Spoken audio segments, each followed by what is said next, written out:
तो आज मैं आपके साथ शेयर कर रही हूँ एक बहुत ही मज़ेदार से बहुत ही अमेजिंग से स्नैक की रेसिपी जिसका नाम है शर्ले।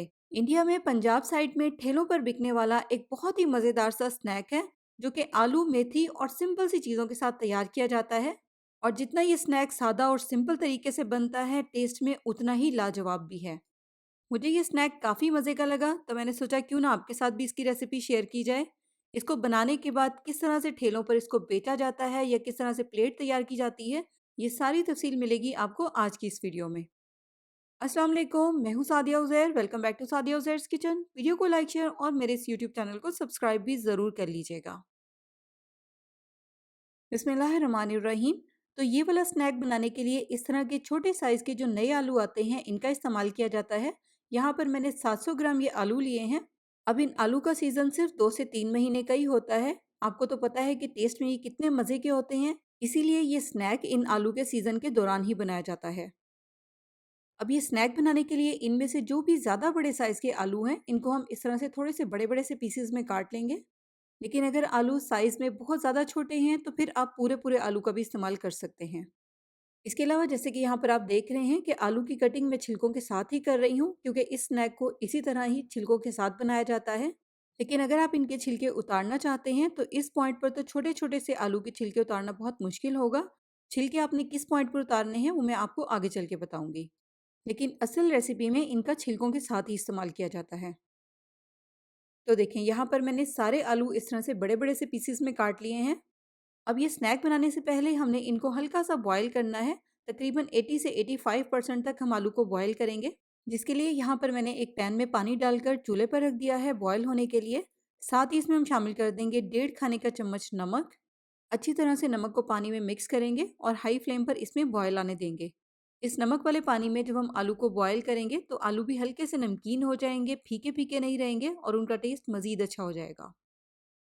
तो बस जब इस नमक वाले पानी में बॉयल आ जाएगा, फिर इसमें हम ये आलू शामिल कर देंगे। बस अब यहाँ पर आपने ध्यान रखना है और आलू को सिर्फ इतनी देर तक ही बॉयल करना है जब तक कि आलू 80 से 85% तक पक जाएं। आलू को आपने मुकम्मल या 100% बॉयल बिल्कुल भी नहीं करना, क्योंकि इसकी बाकी कुकिंग तभी होगी जब हम स्नैक को फ्राई करेंगे। फ्राई करने के दौरान ये अच्छे से पक जाएंगे। देखिए, इस तरह से बीच बीच में आलू को आप चेक करते रहें। जब आलू में हल्की सी कसर हो तो बस फ़ौरन से इनको गर्म पानी में से निकाल लें। आलू को निकालने के बाद अब हम इनको ठंडा होने देंगे और उतनी देर में हम इसके अगले स्टेप की तरफ चलेंगे। अब नेक्स्ट इस स्नैक के लिए हमें चाहिए होगी तकरीबन 1.5 कप बारीक बारीक कटी हुई मेथी। इस स्नैक में मेथी का भी इस्तेमाल किया जाता है और इसकी जगह पर पालक का भी इस्तेमाल किया जाता है। आप इन दोनों में से किसी एक का भी इस्तेमाल कर सकते हैं और दोनों को मिक्स करके भी इस्तेमाल कर सकते हैं। लेकिन इन दोनों में से आप जो भी ऐड करें बहुत कम क्वांटिटी में ऐड करें। आलू ज़्यादा क्वांटिटी में इसमें होने चाहिए, क्योंकि आलू का फ्लेवर ज़्यादा होगा तभी ये स्नैक ज़्यादा मज़े का बनेगा। तो अब हम इस मेथी में डायरेक्ट ही स्पाइसेस ऐड कर देंगे और सबसे पहले शामिल करेंगे 1 टेबलस्पून मोटा-मोटा कुटा हुआ धनिया, 1 चाय का चम्मच शामिल करेंगे साबुत ज़ीरा, 1 चाय का चम्मच ज़ीरा पाउडर, 1 चाय का चम्मच या हस्ब ज़ायक़ा शामिल करेंगे इसमें नमक। याद रखिएगा, आलू को बॉयल करते हुए भी हमने नमक ऐड किया था।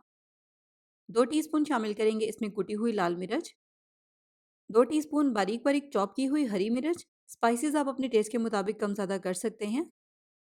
आधा चाय का चम्मच शामिल करेंगे इसमें हल्दी पाउडर और 1 चाय का चम्मच चाट मसाला पाउडर। तो बस अब हम पहले इन सारे स्पाइसेस को मेथी में अच्छी तरह से मिक्स करेंगे।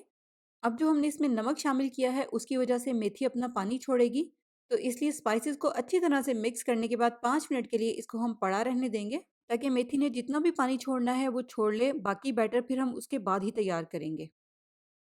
तो देखें, 5 मिनट तक रखने के बाद मेथी भी थोड़ी सी सॉफ्ट हो गई है और इसने थोड़ा सा पानी भी छोड़ दिया है। अगर हम इससे पहले ही बैटर तैयार कर लेते और बैटर तैयार करने के बाद मेथी अपना पानी छोड़ती, तो फिर बैटर आपका बहुत ज़्यादा पतला हो जाता। बैटर यहाँ पर हमें थोड़ा सा थिक रखना है, बहुत एहतियात से बैटर हमें तैयार करना है। इसलिए अब हम फाइनली इससे बैटर तैयार करेंगे। इस स्नैक को क्रिस्पी बनाने के लिए इसमें चावल का आटा ऐड किया जाता है, तो इसलिए सबसे पहले हम इसमें 1/4 कप चावल का आटा ऐड करेंगे। इसके अलावा यहाँ पर मैंने टोटल 1 कप बेसन लिया है। इसमें से हम सिर्फ आधा कप बेसन इसमें ऐड करेंगे। अगर ज़रूरत होगी तो मज़ीद बेसन हम फिर तभी ऐड करेंगे। फ़िलहाल इसमें आधा कप बेसन ही ऐड करेंगे। बस अब अच्छी तरह से बेसन और चावल के आटे को मेथी के साथ एक बार मिक्स कर लेंगे। फिर उसके बाद ज़रूरत के मुताबिक इसमें थोड़ा-थोड़ा करके पानी शामिल करेंगे, लेकिन बहुत एहतियात के साथ। यहाँ पर जो हमें बैटर तैयार करना है वो थोड़ा-सा सख्त होना चाहिए, ज़्यादा पतला बैटर नहीं होना चाहिए पकोड़ों की तरह का। पकोड़ों की निस्बत इसका बैटर हम थोड़ा-सा सख्त रखेंगे। इसके अलावा यहाँ पर जो हमने इसमें बेसन या चावल का आटा शामिल किया है, ये भी बहुत ज़्यादा क्वांटिटी में नहीं होना चाहिए। बैटर हमने बस इतना ही तैयार करना है कि आलू को अच्छी तरह से बाइंड कर ले, फ्राई करते हुए आलू बिखरे नहीं। इसलिए यही कोशिश करनी है कि बैटर की क्वांटिटी कम हो और आलू इसमें ज़्यादा हो। बैटर बस इतना हो कि आलू एक दूसरे के साथ अच्छी तरह से स्टिक हो जाएँ, बाइंड हो जाएँ। तो अब यहाँ पर आप नोट कर लें, बैटर की ये जो थिकनेस है बिल्कुल परफेक्ट है। बस ये वही आधा कप बेसन के साथ बैटर तैयार हुआ है जो मैंने शुरू में ऐड किया था, मज़ीद इसमें बेसन ऐड नहीं किया। बस अब इसमें हम शामिल कर देंगे आलू। अब यहाँ पर आलू को उबालने के बाद मैंने फ़ौरन से इनके ऊपर से छिलका उतार दिया था, क्योंकि बॉयल करने के बाद बहुत ईज़िली इनके ऊपर से छिलका उतर जाता है। लेकिन अगर आप असल रेसिपी की तरह छिलकों के साथ ही इनको ऐड करना चाहते हैं, तो आप छिलकों के साथ ही इनको ऐड कर दें। बस अब जैसे कि यहाँ पर आप देख रहे हैं, इस तरह से बहुत हल्के हाथों से हमने ये आलू इस बैटर में बहुत अच्छे से मिक्स करने हैं। बहुत प्रेशर देके इनको मिक्स नहीं करना, क्योंकि आपको पता है कि आधे उबले हुए आलू हैं, ये टूट भी सकते हैं। तो मिक्स करने के बाद यहाँ पर आप देख रहे हैं कि बैटर कितना सख्त है। इसको इसी तरह से सख्त ही होना चाहिए, इससे पतला ना हो, वरना फिर फ्राई करते हुए आलू जो हैं वो ऑयल में बिखरेंगे। थोड़ा-सा मिक्सचर इस तरह से हाथ में लेकर आप चेक करें, ये कितनी अच्छी तरह से बाइंड हुआ है। बस आलू बिखरे-बिखरे नहीं होने चाहिए, इस बात का आपने ध्यान रखना है। बेसन की क्वांटिटी बस इसमें इतनी होनी चाहिए कि आलू एक-दूसरे के साथ अच्छी तरह से स्टिक हो जाएँ। इतना कम बेसन ना हो कि आलू अच्छी तरह से बाइंड ही ना हो, और ना ही इतना ज़्यादा बेसन हो कि आलू नज़र ही ना आएँ, बेसन ही नज़र आए। इसके बाद अब हमने इसको शेप किस तरह से देनी है? कमर्शियली इसको शेप देने के लिए इसके सांचे होते हैं, लेकिन ज़ाहिर है हमारे पास घर में वो नहीं है। तो फिर हमने इनको किस तरह से शेप देनी है? इसके लिए हम कोई भी प्लास्टिक का साफ शॉपिंग बैग लेकर उसको इस तरह से एक स्क्वायर पीस में काट लेंगे। अब सबसे पहले इस प्लास्टिक के ऊपर थोड़ा-सा ऑयल अप्लाई करेंगे, ताकि शेप देते हुए बैटर इसके साथ स्टिक ना हो। उसके बाद मुनासिब सी क्वांटिटी में आलू का ये मिक्सचर लेकर हाथ में इसको पहले अच्छी तरह से बाइंड करेंगे, ताकि आलू एक दूसरे के साथ अच्छी तरह से स्टिक हो जाएँ। फिर उसके बाद इस मिक्सचर को ऑयल लगी हुई इस प्लास्टिक शीट के ऊपर रखेंगे और हाथ से अच्छी तरह से इसको राउंड और फ्लैट शेप दे देंगे। देखिए, इस तरह से हाथ से कोशिश करें जितना आप इसको राउंड कर सकें और ऊपर से बिल्कुल ये फ्लैट हो। देखिए, इस तरह की इसको हमने शेप देनी है। इसके बाद इसको उठाने के लिए आप इस तरह से कोई भी बड़े साइज़ का एक फ्लैट चम्मच ले लें, इस पर भी थोड़ा-सा ऑयल लगा लें। अब प्लास्टिक के ऊपर से आलू का ये मिक्सचर उठाएँ, बहुत ईज़िली ये मिक्सचर प्लास्टिक से अलग हो जाएगा। इसको इस तरह से फ्लैट चम्मच के ऊपर रखें और फिर उसके बाद फ्राई करने के लिए इसको गरम ऑयल में शामिल कर दें। अब स्टार्ट पे यहाँ पर ऑयल का टेम्परेचर जो है वो थोड़ा-सा तेज़ गरम है। हल्के से तेज़ गरम ऑयल में इनको शामिल करेंगे, ताकि आलू एक दूसरे के साथ अच्छी तरह से बाइंड हो जाएँ, अलग-अलग ना हों। लेकिन जैसे ही आप इनको ऑयल में शामिल कर दें, तो फिर फ्लेम आप इसके नीचे ज़्यादा तेज़ ना रखें, मीडियम फ्लेम रखें, ताकि एक तो ये अंदर से बहुत अच्छी तरह से पक जाएँ और साथ ही साथ ऊपर से बहुत अच्छी तरह से कलर भी आए और बहुत अच्छे से ये क्रिस्पी भी हों। ज़्यादा तेज़ आँच पर फ्राई करेंगे तो कलर तो इनके ऊपर आ जाएगा, लेकिन ये अंदर से अच्छी तरह से पकेंगे भी नहीं और क्रिस्पी भी नहीं होंगे। इसके अलावा एक बात का आपने और ध्यान रखना है, जब आपने इनको फ्राई करने के लिए ऑयल में शामिल करना है, तो स्टार्ट में थोड़ी देर के लिए आपने चम्मच नहीं चलाना या इनकी साइड को चेंज नहीं करना, क्योंकि स्टार्ट में ये सॉफ्ट होते हैं, टूट सकते हैं। जब ये एक साइड से अच्छी तरह से स्टेबल हो जाएँ, ऑयल में जाकर थोड़े से फ्राई हो जाएँ, फिर उसके बाद आप इनकी साइड को चेंज कर सकते हैं। उसके बाद उलटते-पलटते हुए इनको दोनों साइडों से गोल्डन और क्रिस्पी होने तक फ्राई कर लें। तो यहाँ पर आप देखने से ही अंदाज़ा लगा सकते हैं कि ये देखने में ही कितने मज़ेदार और क्रिस्पी-क्रिस्पी लग रहे हैं। आलू का जितना मिक्सर हमने तैयार किया था, उससे हमारे इतने साइज़ के इस तरह के 6 स्नैक्स तैयार हो जाएँगे। अब ठेलों पर इसको किस तरह से बेचा जाता है, या किस तरह से इसको खाया जाता है, उसके लिए सबसे पहली और अहम चीज़ है श्रेड की हुई या कद्दूकश की हुई मूली। उसके अलावा 2 तरह की चटनियाँ इसके ऊपर डाली जाती हैं। सबसे पहली तो है इमली की खट्टी-मीठी चटनी। इसकी रेसिपी ऑलरेडी मैं शेयर कर चुकी हूँ, आप चाहें तो मेरे चैनल पर देख सकते हैं। इसके अलावा दूसरी जो चटनी होती है वो मूली के पत्तों की चटनी होती है।